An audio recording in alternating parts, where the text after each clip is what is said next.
বাড়িতে কিছু শনপাপড়ি ছিল যাতে হাওয়া লেগে বেশ একটু চিমড়ে হয়ে গিয়েছিল। আর শনপাপড়ি চিমড়ে হলে তা খাওয়া যে কি দুষ্কর ব্যাপার তা হয়তো আপনারা অনেকেই জানেন। তাই কিভাবে এর গতি করা যায় সেই চিন্তা করতে করতেই মাথা থেকে বের করলাম এই রেসিপি। আর তার জন্য একটি ব্লেন্ডিং জারের মধ্যে অ্যাড করে দিচ্ছি 1.5 কাপ পরিমাণে ফ্রিজের ঠান্ডা দুধ।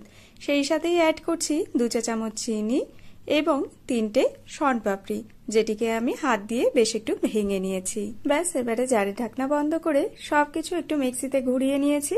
তাহলেই আমাদের শনপাপড়ি শেক কিন্তু একদম রেডি। আর এটি খেতেও কিন্তু জাস্ট ফাটাফাটি হয়েছিল। প্রচন্ড গরমের দাবদাহে যদি একটু আলাদা রকমের কিছু ট্রাই করতে চান তাহলে এই মিল্কশেকটি অবশ্যই ট্রাই করে দেখতে পারেন। 1 গ্লাস খেলে কিন্তু এই গরমে একদম প্রাণটা জুড়িয়ে যাবে। সকলের সুস্থতা কামনা করে আজকের মতো ভিডিওটি এখানেই শেষ করছি। সবাই খুব ভালো থাকবেন। টাটা।